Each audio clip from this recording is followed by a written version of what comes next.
Não é isso. Trata-se de experienciar aquilo em profundidade. Passada essa fase, que em certo sentido é psicológica, subjetiva, vem a hora do desafio. A hora que é preciso orar e pedir ao comandante que chame a pleiade de espíritos para nos ajudar a seguir os mandamentos de Jesus. E eu vou lhes trazer alguns mandamentos enunciados por Jesus. Começar pelo mais difícil de todos. Qual é? Para vocês, uma frase de Jesus que é a mais difícil de ser seguida. Que é a mais difícil de ser seguida. Essa não é tão difícil não. Basta você não criar inimigos que você vai resolver o problema com mais facilidade. Essa não é tão difícil, mas na minha lista deve ser a quarto lugar em dificuldade. Essa é mais fácil ainda do que os inimigos. O próximo como a si mesmo. Vamos, minha gente. Essa aí é café pequeno, facílima. Tem até um esquema lá em Salvador para ser rápido. Você aprende a não se ofender, que não perdoa ninguém mais. Acabou. Está superada essa fase. Essa eu boto no 18º lugar. Mas temos outra, aprendizes do Evangelho, a mais, que é a máxima mensagem de alguém acreditando no outro. Jesus acreditava em nós. Era capaz de dizer assim. Foi o que ele disse? Sim, está chegando, está encostando, está escrito, vós sois deuses. Mas aí não é um mandamento, é quase isso. Vamos lá? Está chegando. Pois é, esta é a segunda mais difícil, ou talvez a terceira, mas ainda não chegou. Gente, vocês sabem, vocês estão escondendo o jogo aqui no Vale de São Francisco. Não querem mostrar que sabem. Quer ver? Quer ver vocês continuarem? Sede. Olha. Sede perfeita. Ninguém queria dizer, até porque depois como é que segue? Sede perfeitos como perfeito é Deus. Acreditam nisso? Que é possível você ser perfeito como Deus é perfeito? Logo lá a gente disse, isso é uma heresia. Jesus exagerou. Aí ele estava realmente nas bodas de Caná. O álcool estava tomando conta do local. Ele exagerou esse negócio. Mas não. É o primeiro, para mim, o maior entre os mandamentos. Porque a perfeição divina é a nossa natureza intrínseca. Se a gente estudar bem o Iniciação Espírita, a mônada, como se usava o termo da época, que é de Leibniz, a mônada, do que nós somos, é a perfeição. Não sobre a forma de ato, no sentido aristotélico, de manifestação, no sentido existencialista, mas a perfeição em potência. Nós somos isso. E uma vez eu disse isso num grupo de estudos. Veio assim, eu sou divino. E a jovem que estava à frente olhou para mim com olhares de quem dizia: a obsessão chega até os nossos orientadores de juventude. Eu sou divino. Aí disse para ela: estou humano, mas no fundo estou peixinho. É bem diferente.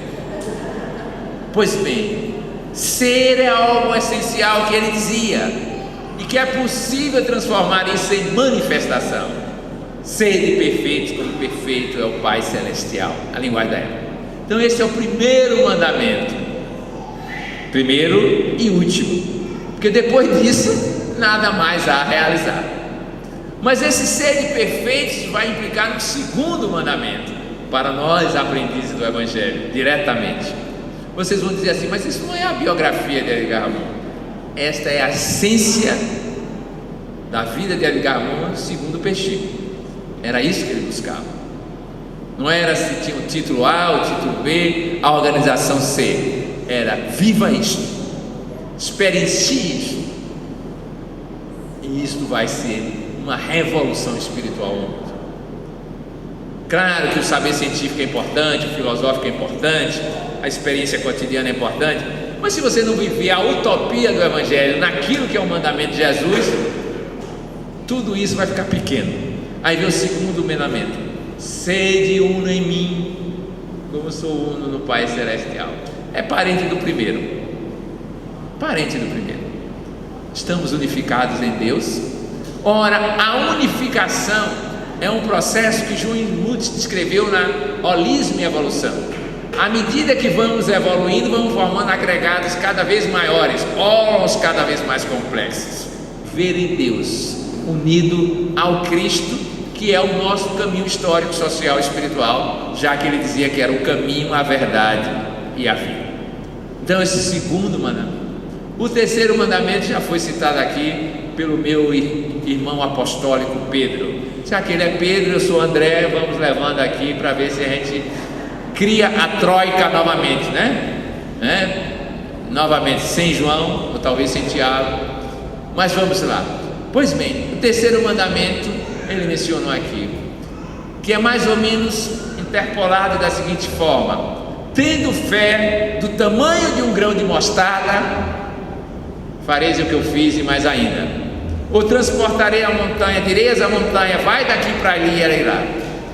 Isso deu tantas reflexões nos grupos de estudo do Evangelho em Serrinha, porque eu saía de lá e ia para casa pensando: que fé é essa? Eu não sei o que é grão de mostarda, mas pela expressão deve ser bem pequeno. Serrinha tinha capim, outras coisas assim, mas mostarda eu não conhecia. E quando eu chegava em casa, abria um abacate e via aquele caroço, e me veio uma expressão: com um grão de mostarda eu faço o que ele fez, e com fé do tamanho de um caroço de abacate, nem ele me segura mais. Vou adiante dele, posso chegar a um nível que ele não contou para a gente dessa forma. E aí fiquei interessado em viver essa fé, e tive brilhantes lições de uma freira, irmã Dulce. Ali era fé no projeto que ela tinha, fé em Deus, fé em Santo Antônio. E ela era, na intimidade, uma figura extremamente gozadora, brincalhona. Para fora é aquele ar assim de quem já morreu e não sabe, com a doença pulmonar, lesa, mas lá dentro ela me chamava e contava piadas. Minha irmã Dulce me contava piadas. Você já soube disso? Ou então histórias críticas. Ela me chamou e disse: você sabia que agora existe uma nova classificação econômica no país? As classes sociais estão diferentes? Isso era o governo militar de Figueiredo. Eu disse: não, qual? Tem os ricos, tem os pobres e tem os miseráveis. Os pobres são vocês médicos, pelo salário que eu soube que vocês estão ganhando. Me chamava para dizer isso. Os miseráveis são os que a gente cuida. Era assim que ela vivia. Então ela me disse um dia, ela sabia que eu trabalhava na Previdência Social, e ela me disse: seu problema, doutor, é que você acredita na Previdência Humana. Eu trabalhava no INAMPS, Previdência Social. Enquanto você acreditar na Previdência Humana, vai ter muita incerteza e muita falha, porque é humana. Se ligue na providência divina, tenha fé na providência divina. Tudo porque eu levei 2 meses para conseguir uma broncoscopia e não consegui. Ela me pediu o nome do paciente e em 40 minutos ela conseguiu.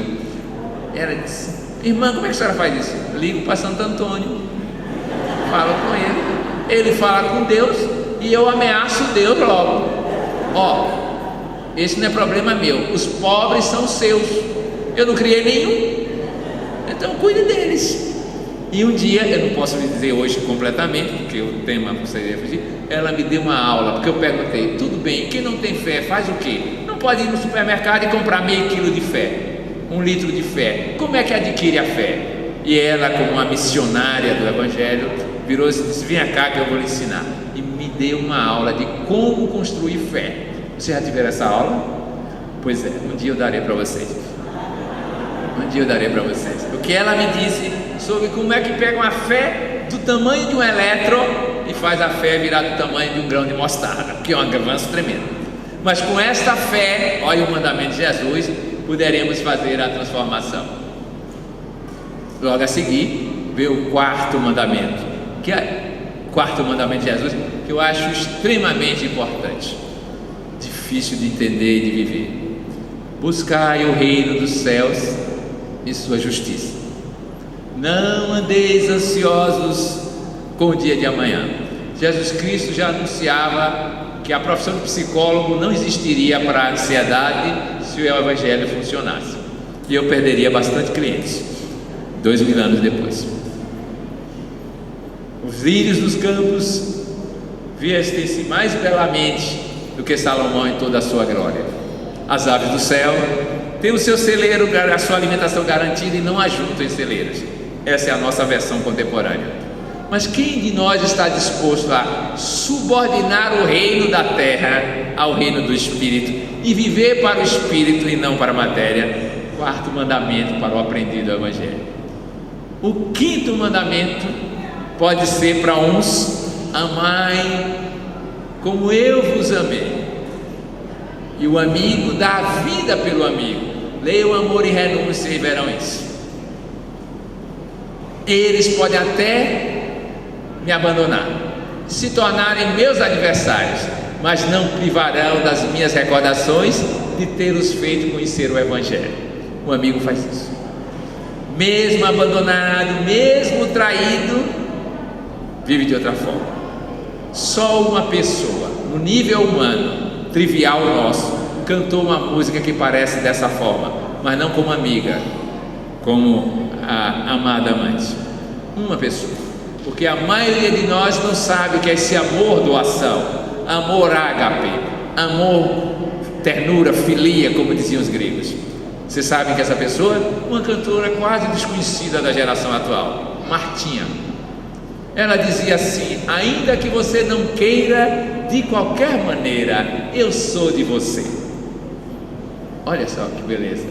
Enquanto o provável candidato a ser objeto dessa música cantava assim: vou dizer da cabeça aos pés, tudo que é seu é meu, é meu, é meu. Que diferença, né?